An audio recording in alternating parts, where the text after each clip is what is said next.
The year is 1423, and night has settled over the walled city like a heavy wool cloak. Outside the stone gates, the roads are empty, the fields are dark, and the countryside lies silent and unseen. But inside the walls, within the ring of stone and timber that surrounds the town, there is safety and sleep. You are part of that safety. You are the night watchman, one of the quiet guardians who walk the city walls while others rest, while candles burn low in shuttered windows, while hearth fires fade to embers, and while children dream beneath heavy blankets. You walk and listen and watch.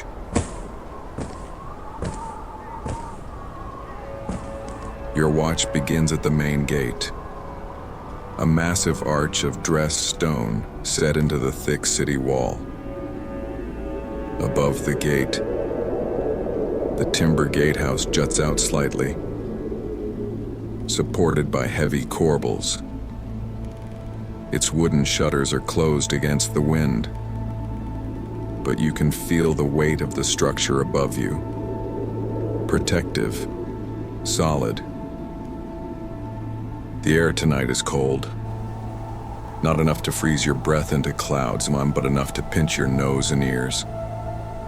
Enough to seep through the gaps in your woolen cloak. The sky is clear, a deep, endless black, scattered with cold white stars. The moon hangs low, a pale coin above the rooftops. You stand for a moment beneath the arch, feeling the roughness of the stone under your gloved hand. The masons who built these walls are long gone, but their work remains. Each block is fitted to the next with care, forming a barrier that has held against storms, against bandits, against the slow wear of time. Behind you, the city sleeps. The narrow streets are dark, illuminated only where a lantern has been left burning by a cautious innkeeper, or where a chapel window glows faintly with a solitary candle. The sounds of the day are gone. No carters shouting, no merchants calling their wares, no hammers ringing in the smithy. Only the soft hush of the wind between the buildings, and the occasional bark of a distant dog.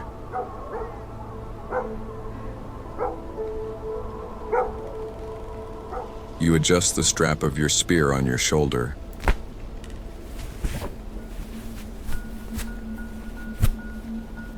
The haft is smooth from use, the iron head dark in the moonlight. At your belt, a short sword and a small horn. The tools of your office. But on most nights, like this one, you need none of them. The city is not under siege. There are no enemies at the gate. Your duty is not to fight, but to be present. You climb the stone steps that lead up to the wall walk.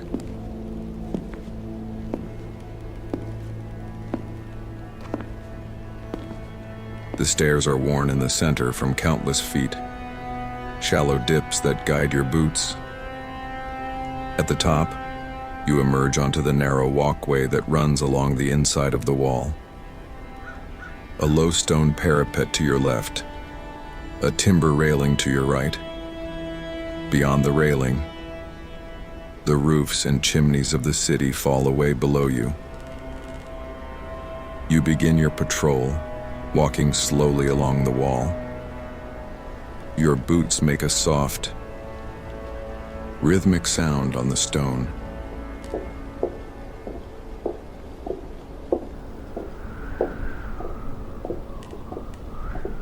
A gentle echo that merges with the wind.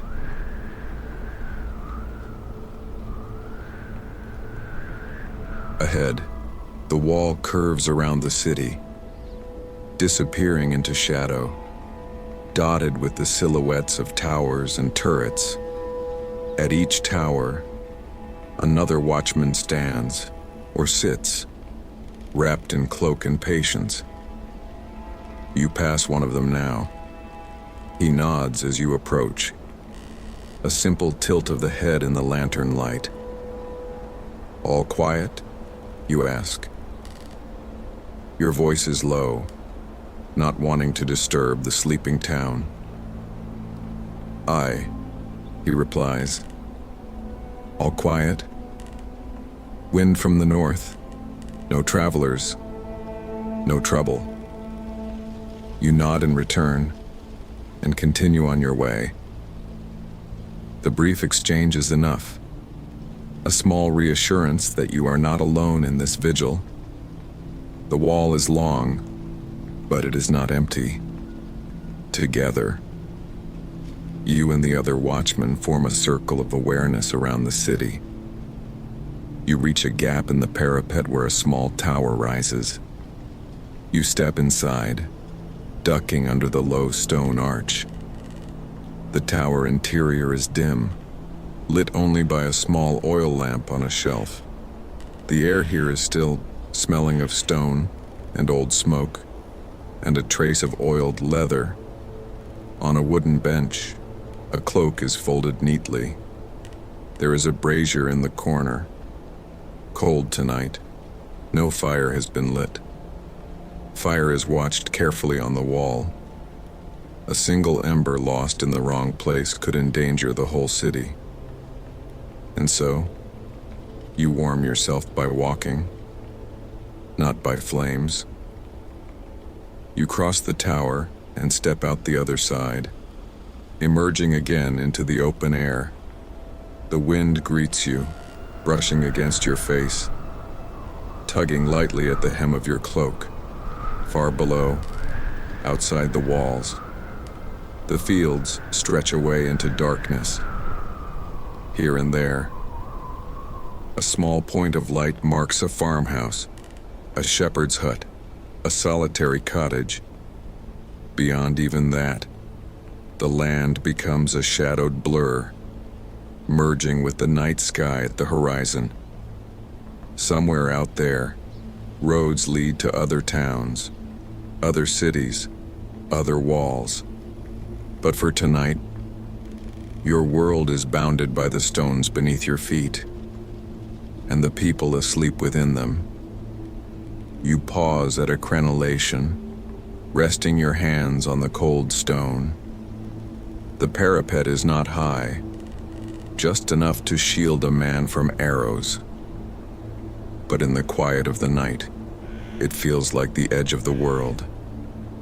You look down at the ditch below the walls, dark and still, and then up again at the stars. Overhead, the constellations wheel slowly. The same patterns that guided travelers, sailors, and shepherds for centuries. The hunter, his belt of 3 bright stars, the Great Bear near the pole, turning in its eternal circle. The sight is comforting. The city has changed. Kings have come and gone, and plagues have passed through. But the sky remains. You resume your walk. The city below offers small glimpses into private worlds. Through a narrow window, you see a candle still burning beside an open book. Perhaps a scholar, too absorbed in his work to heed the hour. Through another, the outline of a cradle, a mother bending over her child. Through a third, nothing but darkness, and the faint glow of embers in a hearth. You do not linger on any one window for long. These lives are not yours to enter. You are here to guard the whole, not to peer into each part. So you let the images pass, like pages in a book, turning one after another, Ahead, a church tower rises above the roofline, its stone face pale in the moonlight. The belfry windows are dark. The great bell inside hangs motionless for now. But as you draw closer, you know what is coming. You can feel it in the slow passage of time, in the subtle shift of the night. You check the small sand glass hanging at your belt. The last of the sand has nearly fallen through the narrow neck. The hour is almost done. Any moment now. You reach the point on the wall where you can see the church clearly, and you stop, leaning against the parapet, watching, waiting for a few heartbeats. There is only silence.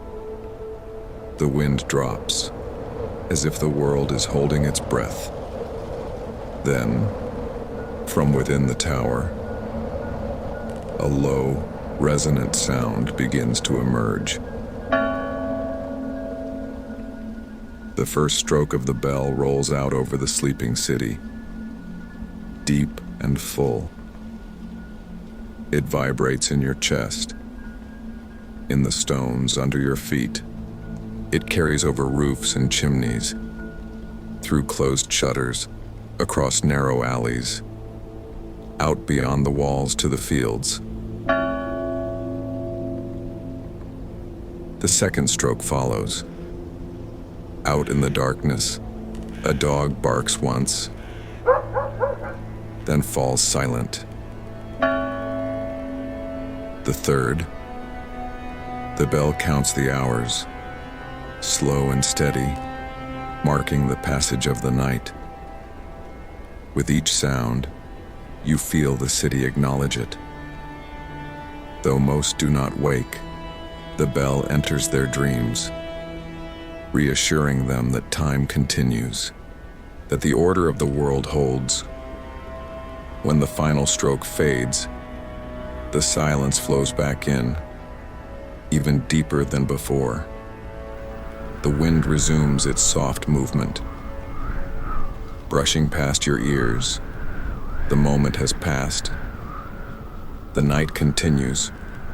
You turn away from the church tower and continue your walk along the wall. The repetition is soothing, step after step, tower after tower. Each segment of wall you pass is another small act of care, another thread in the invisible blanket of safety you lay over the city.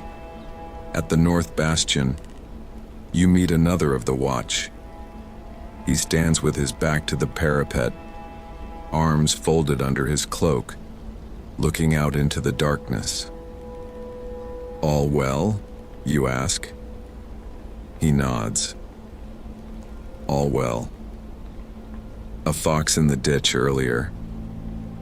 Nothing more. Roads are empty. A quiet night then, you say. The best kind." He replies. A faint smile creases his face. You share a brief moment of companionable silence, looking out over the sleeping fields. Then you clap his shoulder lightly and move on. The rhythm of your steps resumes. As the hours pass, the city settles deeper into its rest. The last candles go out, one by one. The embers in hearths fade from bright orange to soft red, then to black. The air grows colder, but your body has adapted to it. The movement of your patrol keeps the stiffness at bay, and your cloak traps enough warmth to be bearable. From somewhere within the maze of streets below, a lone voice rises, a brief snatch of song from a tavern that stayed open too long. Then a laugh, then a door closing with a thud. Then silence again. Near the eastern gate, you pause to look down at the river that runs beneath the walls. Its surface is dark, reflecting a few scattered stars where the water is still. You can hear it murmuring over the stones of its bed, steady, patient, carving its way through the earth as the years pass. The river was here before the walls, before the city, before your watch. It will be here after, and yet, tonight, it is part of your world, another constant sound in the tapestry of the night. Your eyes grow heavy, not with danger, but with the gentle monotony of the walk, the soft repetition of sights and sounds. This is not the exhaustion of the road or of battle. It is the peaceful weariness that comes from being the only one awake, the only one moving while everyone else sleeps. You complete another circuit of the walls, returning at last to the gate where you began. The wooden gatehouse looms above you, dark and solid. You rest your hand on the stone arch for a moment, feeling the chill of it, the strength. Soon, another watchman will come to relieve you. He will climb the stairs, take up his post, begin his own slow journey around the walls. And you will descend into the city, into its narrow streets and quiet courtyards, into your own small room with its straw mattress and woolen blanket. You picture the bed in your mind, the feeling of the straw, the weight of the blankets, the familiar creak of the floorboard near the door. The thought brings a warmth that has nothing to do with fire. You take one last walk along a short stretch of wall, letting your hand brush the stone as you go. You look out once more at the sleeping fields, at the glimmer of the river, at the dark line of the distant hills. All is quiet. All is well. You turn back toward the stairs. Your boots sound softly on the stone as you descend. With each step, the wind grows fainter, replaced by the hush of the enclosed stairwell, and then by the deeper stillness of the city streets. You pass beneath the gate arch, into the heart of the town. The houses lean inward over the narrow lane, their upper stories almost touching. The darkness here is soft, intimate, broken only by the faint glow from a shutter that does not quite close, or from a crack under a door. You walk slowly through these streets, no longer as a watchman on the wall, but as one of the people you protected. You pass the bakery, cold now, but smelling faintly of the bread that will be made again at dawn. You pass the smithy, silent, the anvil resting after a day of ringing blows. At last, you reach your own door, a plain wooden plank with iron hinges, much like the others around it. You lift the latch, step inside, and close it behind you, shutting out the small sounds of the city, just as the gate shuts out the world beyond. Your room is simple. A bed against the wall, a small chest, a stool, a single narrow window covered by oiled cloth. You remove your cloak, your belt, your boots.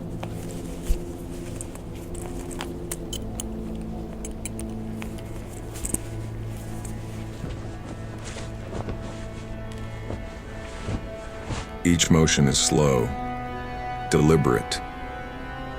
Your body knows this ritual. It is the counterpoint to your patrol, the unwinding after the winding.